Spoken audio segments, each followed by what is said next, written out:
marketing, and especially the sales department.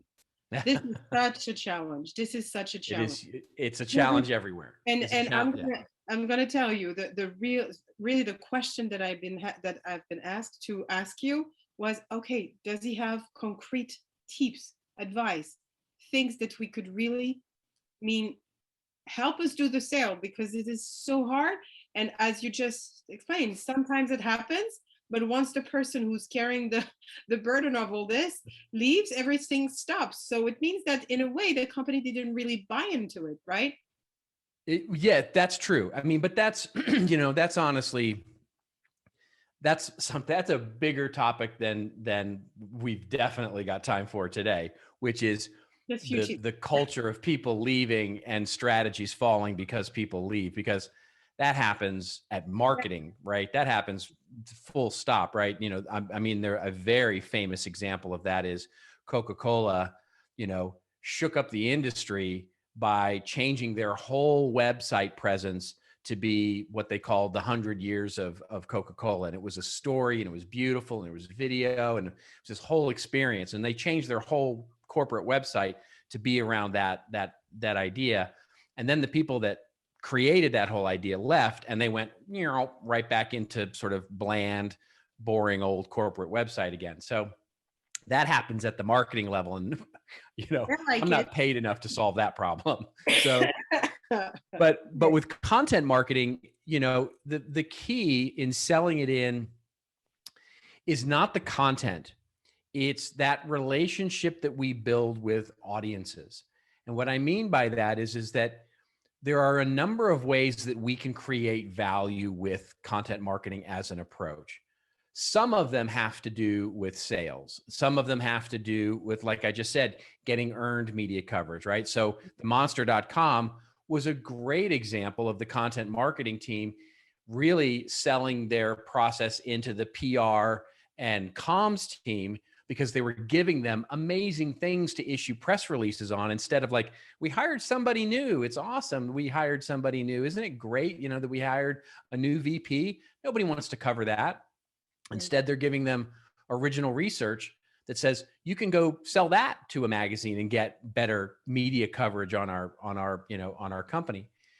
For sales, there's a couple of things. One is you can certainly generate more leads, and that's always one of the biggest arguments, right? You go out and you educate people, and you help the company be found, because all this wonderful content you're creating is creating more organic traffic that actually pulls those people in, and it creates more leads for the business.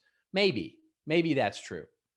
The more important thing is that when we create content marketing and start to create a process for sales, what we start to do is differentiate ourselves in the way that we're helping that customer make a decision, whether that's education, whether that's inspiration, whether that's entertainment in some cases. But let's just stick with sales for a minute, and it's usually education and some sort of guidance.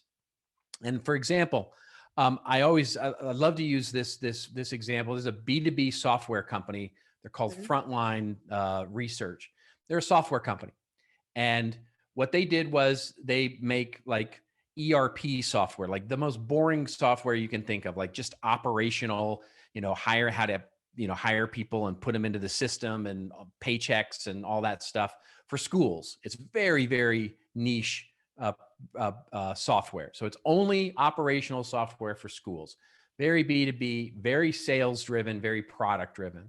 Well, they create this content marketing program that basically says, we're going to teach these operators in schools how to do their job better, how to be better operators, how to be better managers, how to hire better teachers, how to hire, how to run their operations better, just teaching them.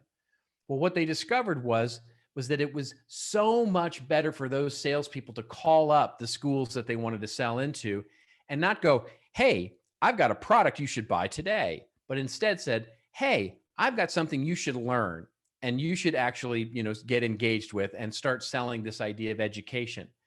And so that got those people on the phone where they could go, wow, this is really interesting information. This is wonderful. I'm getting educated. And then when they call back and go, hey, have you been educated on this stuff yet? Would you like to have a demo of this software that we have and blah, blah, blah. It's a much, much more open audience because they've been engaged. They've been invited in. They've been educated. And what they found is that it increased their lead generation by 30%. And so that's the kind of program to sell this in. Now, the key and the biggest mistake that marketers will make is either over promising, in other words, saying, yeah, this is going to start generating leads immediately. It's not. If we build a blog or a resource center, it's going to take months, maybe even a year or so before we start building that momentum with an audience that says, we've got something that's really good here. Mm-hmm. So it takes time. When a company comes to me and says, tell me how content marketing is going to make, sense in the first month, I go, it's not. You might as well just buy more ads. Okay. But if you say, how is this content marketing program going to succeed in 8 months, 9 months, a year, 18 months, now we can start talking. Because now what we're doing is, and we need to remember this, when we build content marketing, we're building another product. We're building another service to our audiences with the sole purpose of building a direct and better relationship with them. So the business case you're making is not a better, more efficient campaign, a more cheaper campaign, less expensive, all that. It's not, none of that is true. Content marketing is more expensive and it takes longer. But if we invest in it at least a little bit, it doesn't have to be all of our marketing budget. It could be a tiny piece of it. But if we invest in it in a long-term investment, it will pay dividends, SEO dividends, lead generation dividends. It will produce better customers that spend more. All of these things are case studies that exist and that can be used as examples in whatever industry you're in.